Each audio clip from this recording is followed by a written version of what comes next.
take another moment.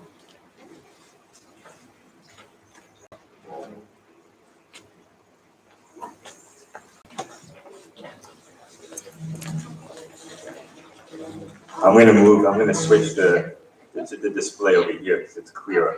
Yeah, I just had it here so it wouldn't be in anyone's eyes.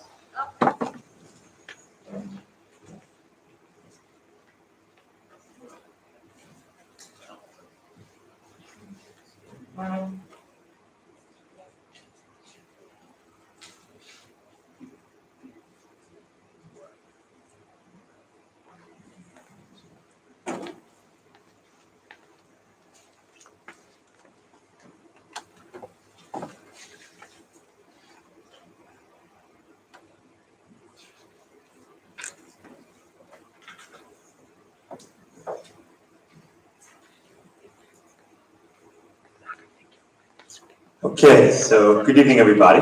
I'm Michael DeVito, and we're going to be doing our budget recap and revenue projection, which is, as Dr. Gallagher said, the last presentation for this year's budget cycle.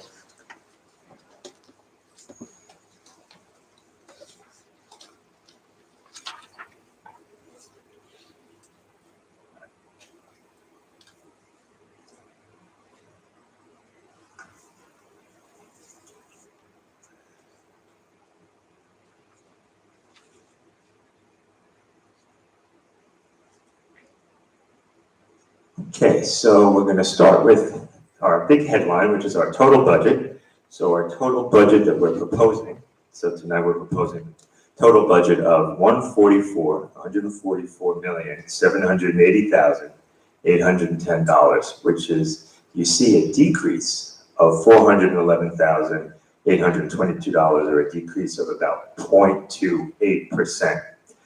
So somebody may ask, why is our budget decreasing? So see a couple of notes here. The first one is in 2021-22, the total proposed general fund budget of $144,780,810 is lower than the current year because the current year budget includes a one-time use of repurposed existing capital funds. And on the next slide, I explain that in a little detail. For new capital projects such as the roof of the middle school auditorium where we are now, and another example of that is the Lindell School auditorium ramp. So in the current year, and I'm going to move on to the next slide to give you an example of that.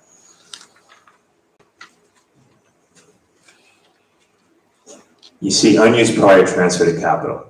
So if you take a look at that line item, you will see that in the current year, there's an amount, an allocation of $1,458,600. That's repurposed money from our capital funds from prior projects that either came in under budget or prior projects that were approved that never went forward. So you see in 18-19, we had allocated $600,000. That was for the culinary program at the high school.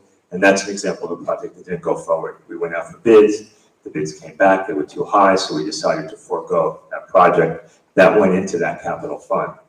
In the current year, the $1,458,600 was what we said we were going to use for various projects, and that uses up all of that money in that capital fund. So for the next year, that becomes a zero. So because that one-time use of the unused, or what we call here, unused prior transfer to capital is used in the current year, we can make that a zero. So it actually then takes our budget down about $1.4 million. So if you take a look at the budget that we're proposing for next year, in terms of new operating funds or additional operating funds, that then becomes about $1 million. So that's why we're able to take the overall budget from the current year to next year down about $400,000. So that's why there's actually a budget to budget reduction. Now I'd like to talk about our revenue projection. You see here we have revenue categories on the left. You see the first category is state aid. We always start with state aid because that's the money that we're thankful to get from the state, and it's a good starting point because then in terms of meeting our expenses for the following year, we'll use tax levy or we'll use other revenues, some of the other revenue categories, but it's always a good place to start is state aid. And that's really the good news that we have for next year, is that our state aid is actually increasing you see what we have in the current year, about 23,982,000, to the figure for next year, the 29 million, goes up about 5.72%. And on the next slide, we detail that. So I'll hold a detailed description of what is included in that increase until the next slide. But you see other revenue is another important category. And you see that number has gone down a little bit in what we're projecting for next year by about 4%. And the reason why that's gone down is that in some of the revenue categories, we just decided to be a little bit more conservative in some of, like, for example, tuition we're going to get has not changed that much, but in terms of interest we get on bank accounts that we have, or money that we get in from, or the student fees, or other types of other revenue that we collect, we're just projecting it to be a little bit lower than the current year. The LIPA pilot is actually going up a little bit. It's about a 3% increase on the pilot, and that's LIPA, payment in lieu of taxes. That's what pilot stands for. That's the acronym. And then we're suggesting that we have a zero from appropriated fund balance, because if you take a look at the other revenue categories in terms of the tax levy that we're proposing of the 0.46% increase, we don't need to tap into our fund balance at all to balance the budget. So you see here the revenue categories: state aid, other revenue, the pilot, the appropriated fund balance, the tax levy that we're proposing of just an additional $485,000, or a 0.46% increase, and then the repurposed capital fund, that's zero, because again, in the current year we used it all up. That was a one shot. Will then equal what we're proposing for the budget of the $144 million budget, or that 0.28% in terms of budget to budget. So let's talk a little bit about the revenue that we're so fortunate to get, the additional state aid. And at this time, I'd like to thank all of our elected officials on behalf of the district who've worked so hard in Albany to get us. And what's most important is the additional foundation aid. And as you see here, we have additional foundation aid of about 3.62%. And that's real money, because that's money that's based on a special formula that has to do with our wealth ratio. It has to do with a lot of other factors about the district. And that we're getting an additional $643,000 is really great. The second category in which we're getting additional aid in building aid, the increase of about $526,000, that's really based on our own work that we're doing. So the fact that we're spending more on capital projects, the fact that we finished up our energy performance contract, and now we're able to get state aid on that energy performance contract, you see it reflecting in the additional building aid. What went into effect a couple of years ago in terms of building aid is that we can't get building aid now until a few things have happened. One, it has to be at least 18 months after the project was approved by the state commissioner. We have to have our certificate of substantial completion in, and we also have to have that final cost report in.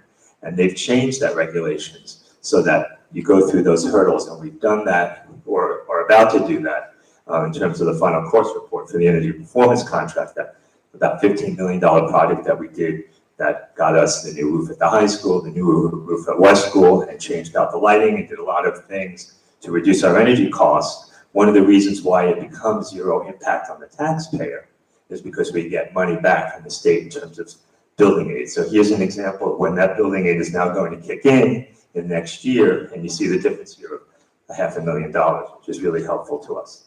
The next category is transportation aid is increasing by about $207,000. And the reason why that is the percentage of aid that we're getting back is bumped up a little bit, and that's really great. And there's no longer a pandemic adjustment line. So you see in our current state aid projection, they were taking away $458,000 as a pandemic adjustment. They were then backfilling it with the Federal CARES Act money. So it really was neutral to school districts. But that pandemic adjustment is no longer a line item as a reduction in state aid. So when you put all of these things together, you see the increase that we're getting, which is making a huge difference for us in terms of our revenue. So that's our headlines in terms of where we're ending up with the budget, what we're presenting in terms of our revenue. And then I'd just like to take a few minutes to recap what's in the budget. And let's first talk about the elementary side.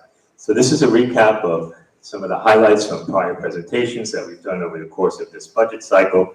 And you see the first thing that we'd like to highlight is the $180,000 of expenditure that we're proposing, so that we have an additional 0.5 of the AIS, which is Academic Intervention Services at the elementary schools.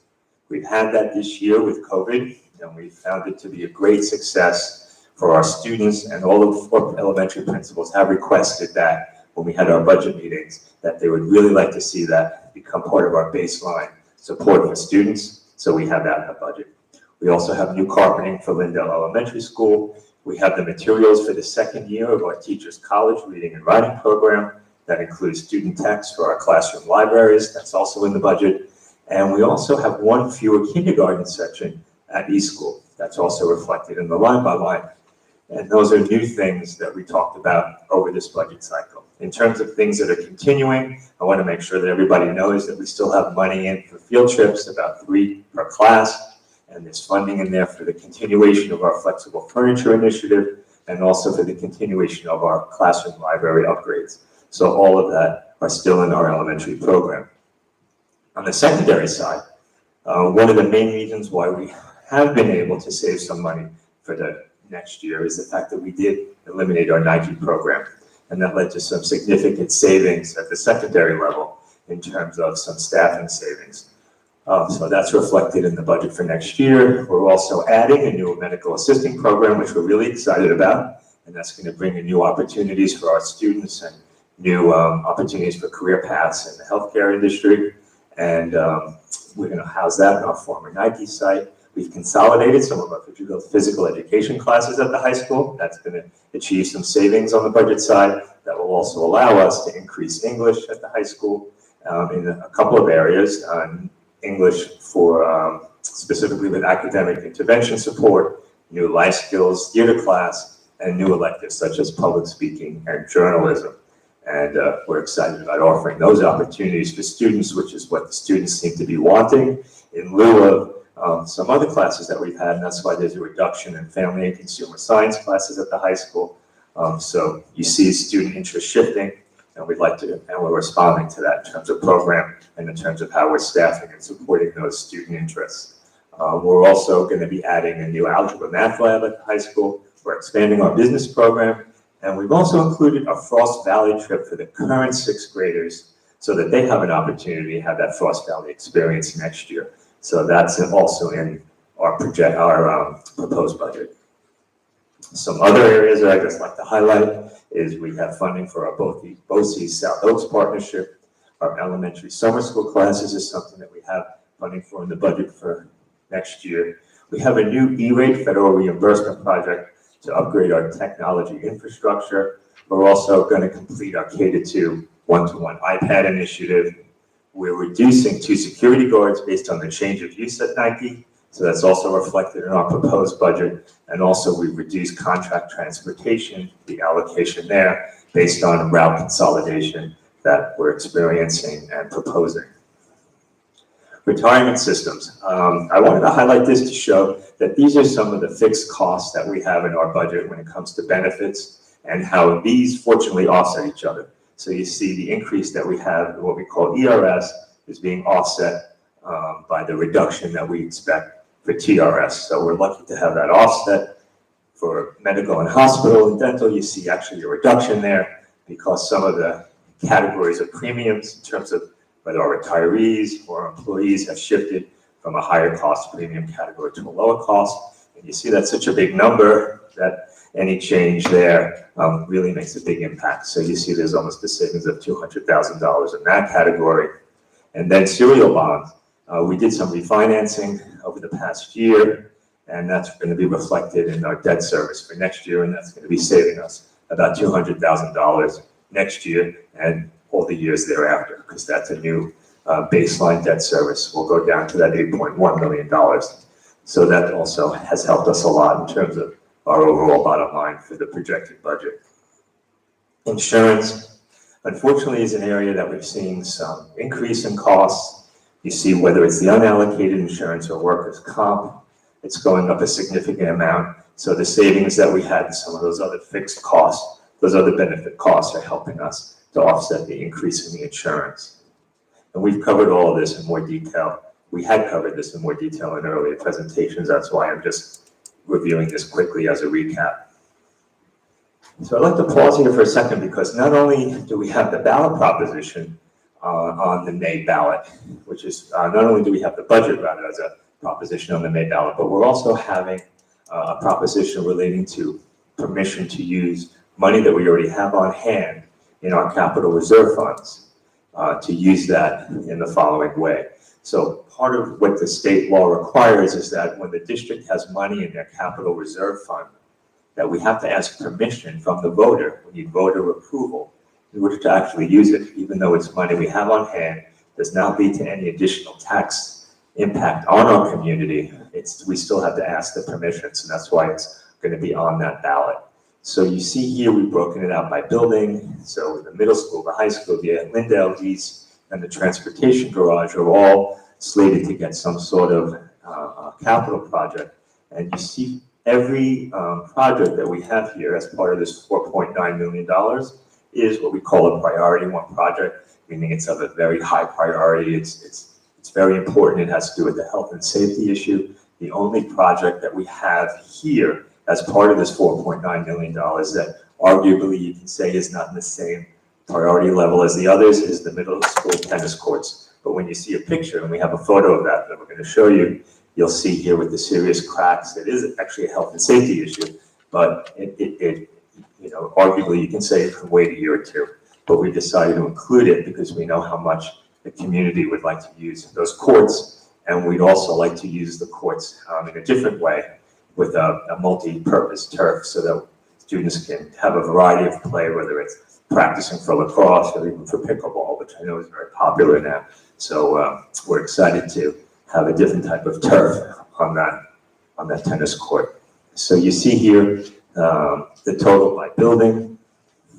This is the detail, and all this is on the website in terms of what each line item has to do with. And just to sum up, I'm going to say that the high school work mostly has to do with drainage. And you see here a photo of how terrible it is when we have a huge rainstorm or even a medium type of a rainstorm and where the bus lane floods. So the work that we're looking to do over at the high school will address this drainage, not only in the bus lane, but also in the lot itself. There's also some deterioration on the bridge that connects the main building to the gym. So we want to address that. And at Lindell, there's some masonry, exterior masonry wall issues that we want to handle. There's not only the tennis court at the middle school, but some tiles, some ceiling tiles, asbestos ceilings that we need to replace. And at East School, you'll see a picture of a column in the basement that needs to be addressed. Here's the tennis court. You see that how significant the crack is. And this is the East School column that's in the crawl space. And at the bus garage, there is a wall. You can't really notice it that much in terms of the photo that I have here, but it is significant to the point that it's creating an unsafe situation over at the bus garage that we're going to deal with as the capital projects. So this concludes our presentation for this evening. It's the highlights from the prior presentations. It's that bottom line that we're proposing in terms of the overall budget. We talk about, for the first time this evening, we've actually talked about in detail the revenue that we're projecting now that we have the final state aid numbers, and then we use that as a starting point and figured out what other revenue categories we needed and could expect to have to balance our budget. Now is a good opportunity for questions and comments from the board, and then the public will have a chance to ask questions after the board. Thank you very much.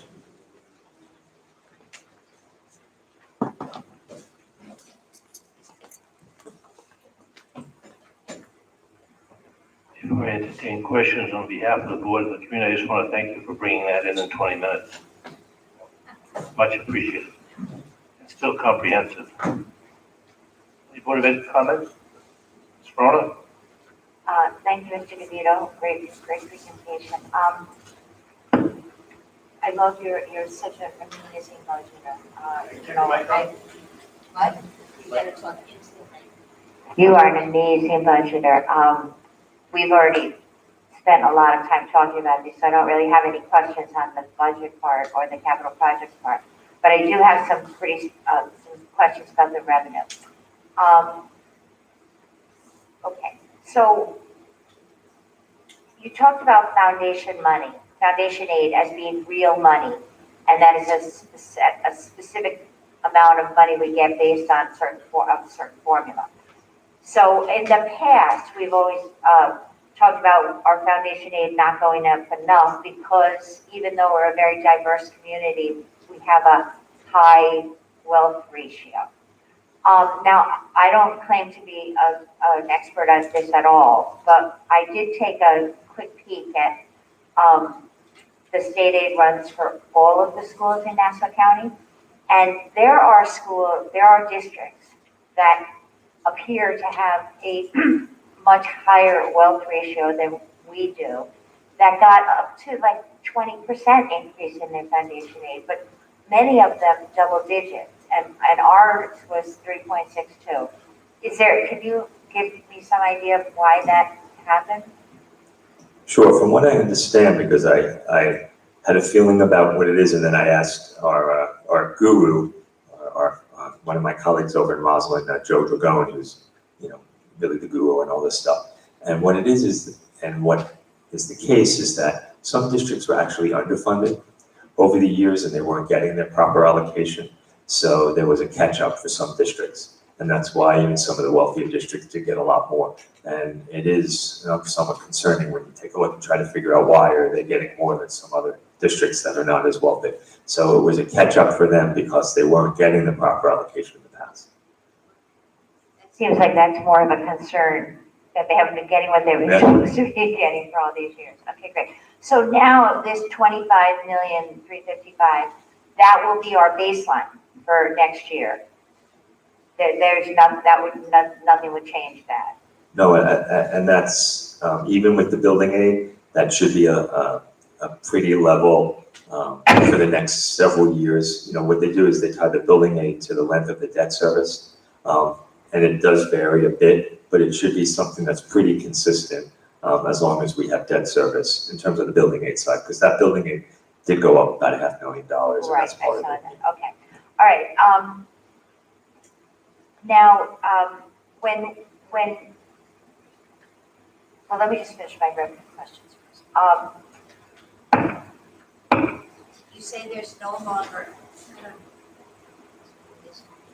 no, mine's dead.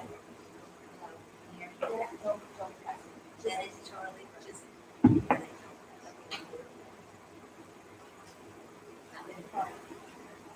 When I did it harder, you said don't push. Okay, can everybody hear me? Just one thing, yeah. Another one, put it. No, I'm not allowed to talk in it Okay, can you hear me? Yeah. We had talked earlier in the year about this pandemic adjustment line. Now this is the 20% that Governor Cuomo had talked about decreasing state aid over the course of the year because of a decrease in the state revenues. Correct, yeah. Okay. It started out small as a 428, but that was a line that was threatened to increase up to 20%, correct? Okay, so if the whole line is gone, does that mean we're safe from COVID-related pandemic adjustments? I mean, From a as state you know, perspective, yeah. I first was getting involved in all this stuff during the gap elimination adjustment years. So it seems like the federal government was able to fix it with the CARES Act money so that this isn't going to be a continuing thing. We're done with the pandemic adjustment. Is that right? As far as you know? Yeah, as far as I know, yeah. Okay. All right. Now, I do, for anybody who was here before, the last time we had a budget meeting, our tax increase was at 0.83%, I believe. And so you didn't point that out, but good for you. You were able to get the budget increase down to 0.46 without using any appropriated fund balance. So my question to you is, what would happen if we took the tax levy down to zero? Is that something financially that we're able to do? And if so, how would we go about doing it? Sure, we can certainly do that. So if we took the tax levy down to a zero, you see the $485,430 difference between the current year tax levy and what we're proposing to use, we would have to cover that with the appropriated fund balance. So it would actually be a swap. So where appropriated fund balance is a zero, we would make that the 485, 430, and then you can do a tax levy as a 0% increase, but it would actually be the same level as the current year. So as long as we took care of that, that what I have proposed is that 0.46% increase, which translates into $485,430, as long as we move that and appropriated that from fund balance, then we would have a balanced budget. Okay, but when our tax levy was gonna be at 0.83, were we using appropriated fund balance to balance the budget at that point? I have to take a look, but the reason why I did get it down was from the additional state aid. So when we got the I new state appreciate aid. that, but before we got the additional state aid, my recollection is that it was just over I think it was like $510,000 of appropriated funds that we were using to balance the budget at a 0.86. You know what, I don't think I did the revenue at that point yet, Mrs. Ronan, so I don't think we presented that. I don't think I had a slide done. I just know that I was recommending to the board at that time that we go for the cap, because it was already lower than what the tax levy factor was. Okay, And I was holding off on coming forward with a revenue projection because, I really wanted to see what was happening with state aid. Because there was so much talk about okay, federal money and state money and, perhaps aid going up, and then, how, just the implications of the election and how that would change, what okay. the states would get. So I was holding off on doing a final revenue projection, but I was recommending that, we at least go to the tax cap, the Long Beach tax cap of the 0.83. Okay. All right. So just thank you again for your presentation. You really done just such an amazing job on this budget, and you Thank even you. make it interesting. So for anybody who missed this whole season, come next year. Actually, we're still going to have budget meetings till the middle of May. But I just, before I be quiet, I just want to let other board members know that I'm going to make an amendment to the resolution approving the tax levy to lower it to a 0. So if people have thoughts about that or want to say anything about it, we'll see what happens with that. Thank you. Thank you, Mrs. Ronan. Anybody else?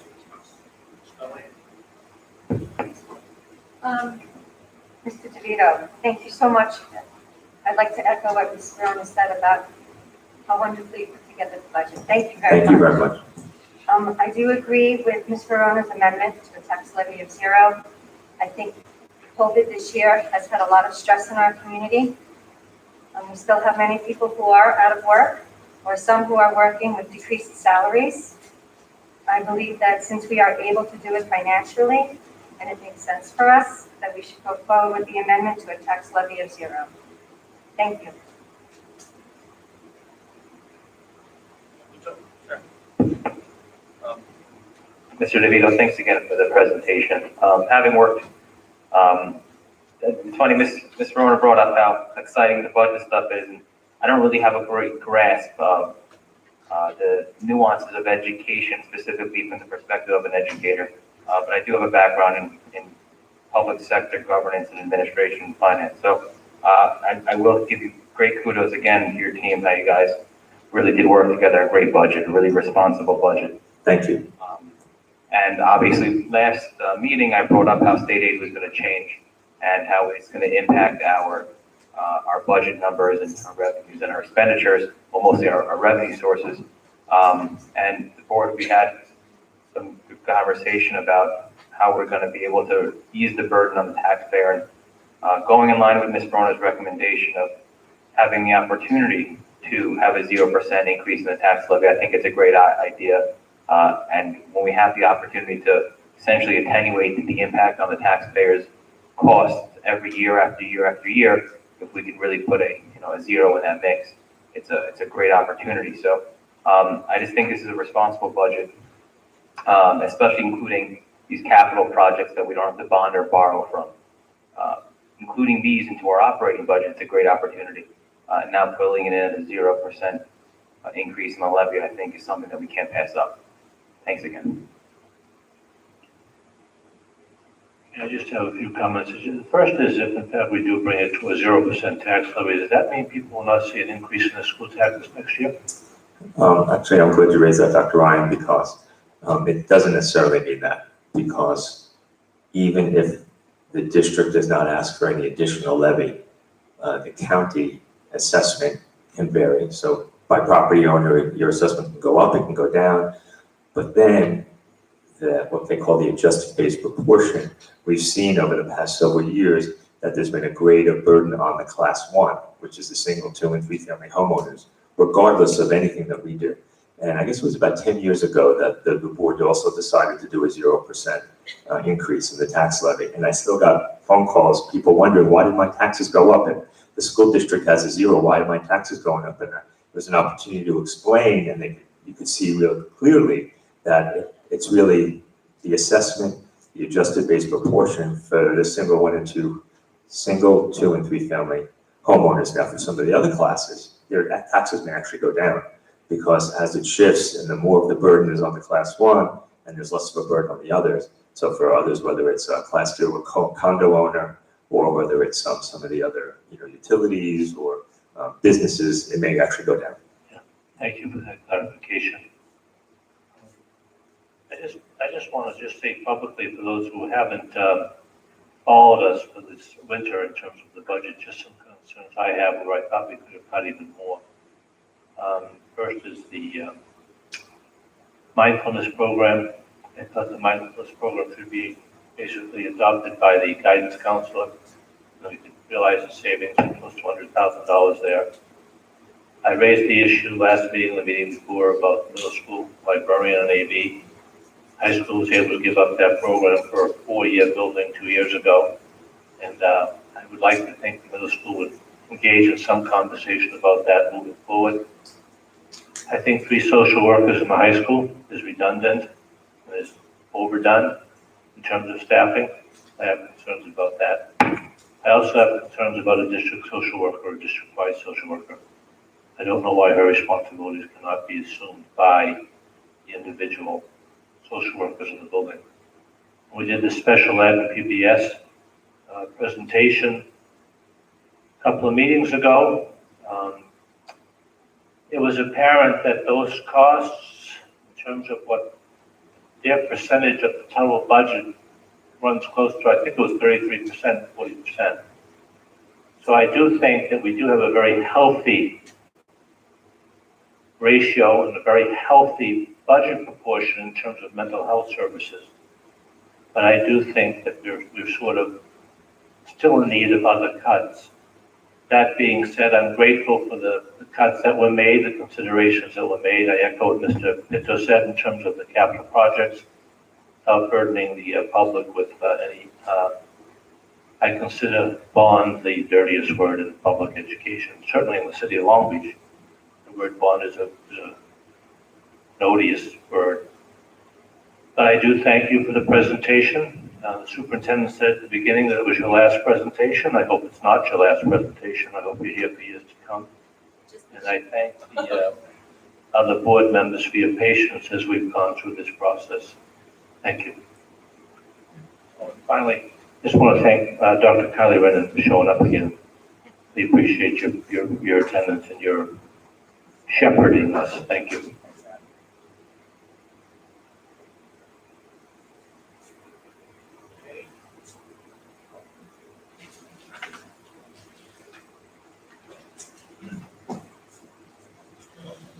Student organization announcements? Anybody? Nope. Questions and comments from the public on tonight's agenda only? Questions and comments from the public? No one?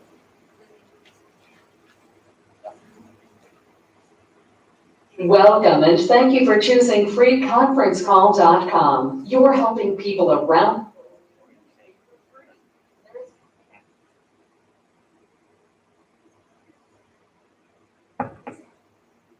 Means I think this pastor is here.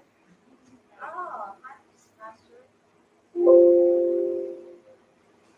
Did we want to vote on the budget adoption now, Dr. Gallagher? We could do it in order, Dr. Ryan, and it's just run through. Okay. Ms. Fosterly, are you here? Yes, she can hear. She just texted.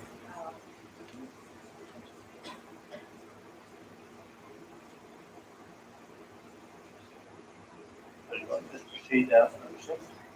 Yeah. You're gonna do the approval of the minutes, Mother? Okay, where did you want to take budget under presentation? No, she's saying for the whole budget, the whole vote, so you can start with the. So we're on student Okay. organization announcements. Great, okay. Questions and comments from the public on tonight's agenda only, presentation? Okay, approval of minutes for the executive session and budget regular meetings of March 9, 2021, and executive session and regular meeting of March 23, 2021. Can I have a motion? Motion. Second. Any discussion? Ms. Conway? Yes. Rona? Yes. Pinto? Yes. And I vote yes. And Ms. Postoli is here, so she can vote as well. Okay. Can we Ms. hear? Postoli? Yes, this is Tina. I vote yes. Okay. Okay, presentation to the superintendent. Thank you, Dr. Ryan. I'd like to ask the board to consider item 1, certificated personnel. May I have a motion? Motion. Second. Any discussion? I had just one question, or one thing I wanted to say. With respect to items 1, O through R, we've spent a lot of time this year thanking different groups and different parts of this district for all of their extra hard work because of COVID. And I just wanted to say that central administration has worked really super hard. This has been a year like no other, and I'm only looking at it from the outside. So I wanted to extend my thanks to Dr. Gallagher and to Dr. Romanelli, Dr. Natali, and Mr. DeVito. Thank you. Any other discussion? I'd just like to welcome the new staff and those who are retiring, and also to echo the sentiments for the executive staff, the superintendent's team, a job well done, along with the rest of the district.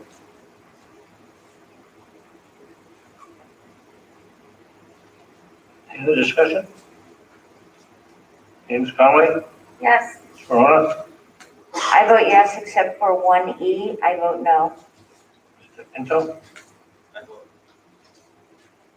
I vote yes. I vote yes and everything but 1E. Vote no on 1E also. Ms. Foster? And this is Ms. Fosterly, and I vote yes. Okay. And I'd like, I'd like to introduce the new staff who are here today.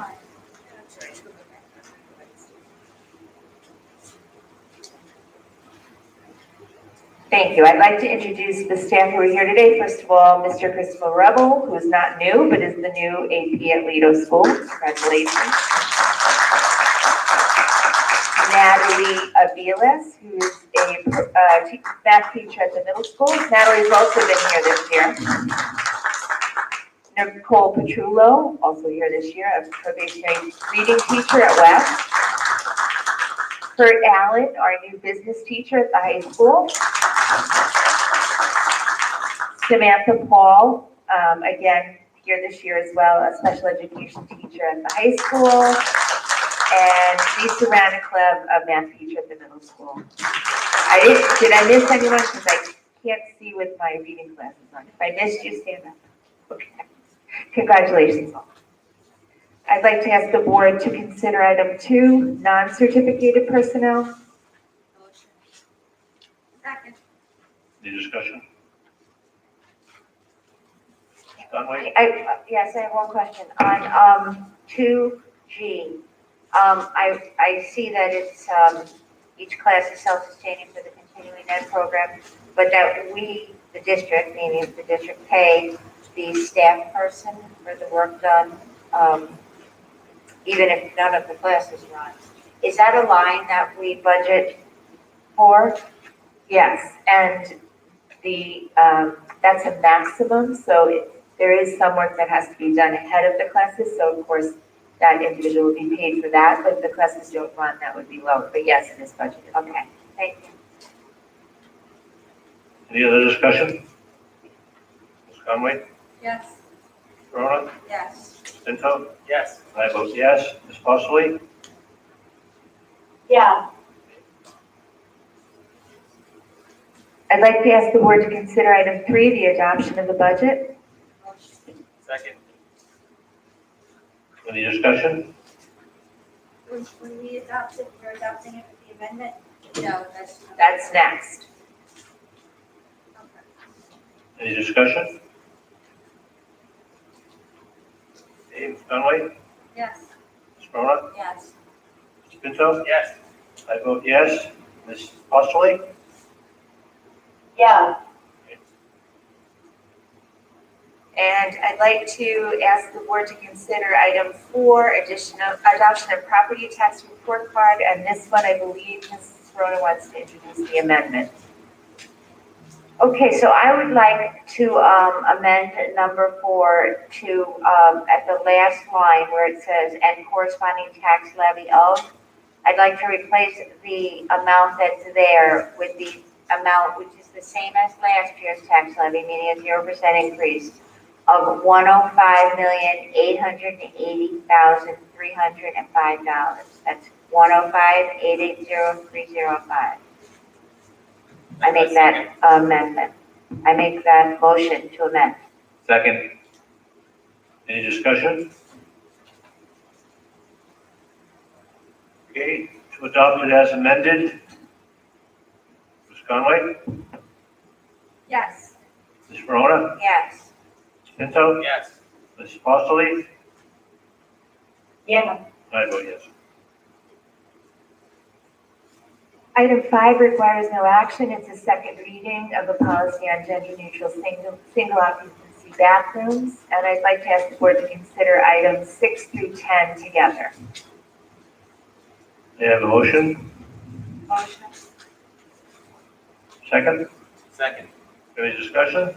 I have one thing. Yes, Ms. Pinto? Just on 8, on the acceptance of donation, I'd like to thank the parent who's donating this, the family, I'm sorry, that's donating this tree, commemorating Earth Day for Lido Elementary. I think it's a great concept, and we appreciate that for years to come. Any other discussion? Okay, Ms. Conway? Yes. Ms. Verona? Yes. Ms. Pinto? Yes. Ms. Postlewaite? Yeah. I vote yes. Board of Education, additional new or old business. I just had a couple of items, if I might. First is there any update on the elementary school starts? A couple of meetings ago, I think the West School parents were here concerning the starting times for the elementary dismissal times. Yes. It's going to be looked at, any resolution or any kind of. Yes, we're close to a resolution, Dr. Ryan. So I think what we're going to do, and this was just shared with the elementary principals today, they'll discuss it with their staff, and if it works out that we think this is a good plan, we will share it next week with parents. But instead of having an early school and a late school, we will shift the time, the starting time, just ahead 10 minutes to all of our schools. So instead of starting at 9, our elementary schools will start at 9:10, finish at 3:30. That will solve the problem that we addressed last meeting with the afternoon drop off, having enough time to drop off the secondary students before the elementary students. And I think the 10-minute shift will be much more amenable to parents who found it to be a late time of hardship. So that's what we're working on, and I think that should work out. And we will let parents know as soon as we have all the I's dotted and T's crossed. I also had put down your science goals. You had sent something, Dr. Romanelli, about I guess it was the high school performance in a respective, I don't know whether it's an Olympiad or a science goal. My question was, did both the middle school and the high school participate in the Long Island competitions that were held out at Southeast?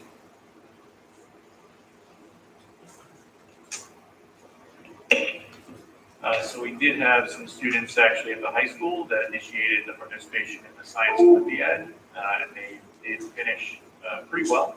And we're excited to continue that into next year with the Science Olympiad program in both the middle school and the high school. And Ms. Tercey is pursuing that for the next school year. So we're excited to continue that. Any other board members, new role business? Yes. Ms. Cronin? Yes. Ms. Dunaway? Here. Only allowed to use 2 microphones. The only, we'll share. So we have new microphones, so we can hear better. So you can hear better. First, I'd like to give a big thank you to Mr. Epstein and all of our coaches for the wonderful work they've done with our sports programs. You really helped to rejuvenate all of our students. They've been thrilled to play. The coaches have been so supportive and wonderful. So thank you so much. Please give our thanks to your staff for all that they've done for our kids. Also, I would like to talk a little bit about the electronic sign that we see in front of the admin building. Is there a way that we could start changing the message, maybe every week or every 2 weeks, to signify the wonderful things our students are achieving at our schools? So my secretary has a tickler on her calendar. She changes it as she adjusts the calendar. I mean, as far as I know, she changes it every 2 weeks or when events come up. I can certainly check with her if that's not the case lately, but that's her. Yeah, I've seen, remember wear your mask for quite some time. Well, it cycles through 4 or 5 different messages, Mrs. Conway, so it says remember your mask as one of them. So you have to stay there to see the next 4. For some reason, whenever I drive by, it's always the same one. Just so you know. She does change it for you. I know, I believe you. Back door. Yeah, I know. But speaking of the roads, just this morning, there was almost an accident with a bus, with one of our buses. The bus was not in the wrong. They were making the left on Greenway on Bovendito Boulevard when someone was trying to make a right onto Greenway at the same time. Thankfully, our school bus stopped in time. What I would like to ask, if we could put a no right turn on that corner, just like we put on the corner of Neptune and Lido. No right turn during school hours between 6 a.m. and 4 p.m. That corner tends to be very dangerous. And many of our students still ride their bikes. Well, they will be riding their bikes, but you see a lot of car accidents on that corner due to the left turn on red, and then cars don't always know that it's just the left turn on green, I'm sorry. And then they think they can just go straight through. So I propose that we put some type of no turn on red during school times. So, Mrs. Conway, we actually don't control traffic signs, but we can certainly contact Nassau County, Denise Ward, and perhaps the county police department and request that they consider putting a sign there. Yes, thank you. Okay. That is all, thank you. Just a few things. Thanks, Dr. Ryan, for asking about school start times, and I'm glad that we're moving forward and hopefully a more equitable distribution between the 4 buildings. Just had a question. How was our rollout for the full day secondary? Good. I think, our secondary people, some of them are here. We had a lot of happy kids and happy teachers and administrators. The secondary administration teams went all out in terms of balloons and mascots and signs and really welcomed the kids back. And so far, everything has been running smoothly. So the second group comes now on Thursday to the middle school. Great. Great, thank you. I might turn off the name. I have just one. Yes, Ms. Cronin? I wanted to congratulate our Odyssey of the Mind. I think we had several teams that made it to the World Finals. So I want to congratulate them. I did have one quick question about that. Is that a virtual tournament this year, or are they going? My understanding is that it is in person with a virtual option. So we will send any students who wish to participate in person, but if they would prefer not to, for their family's own reasons, they will be able to participate virtually.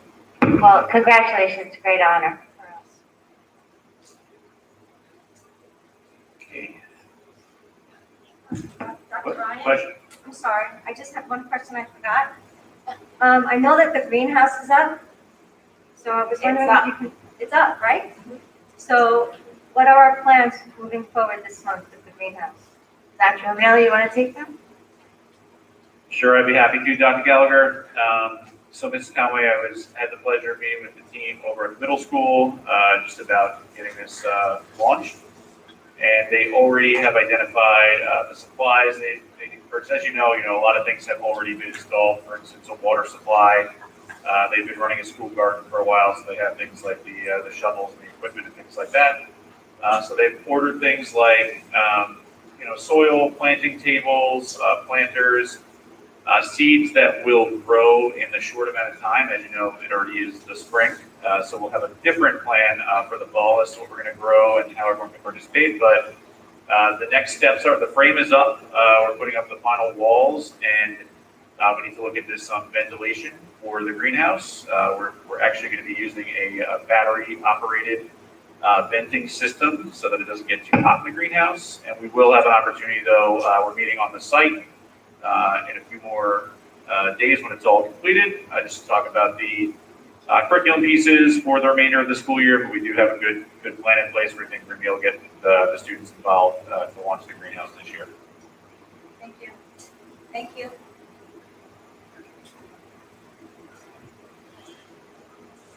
Questions and comments from the public?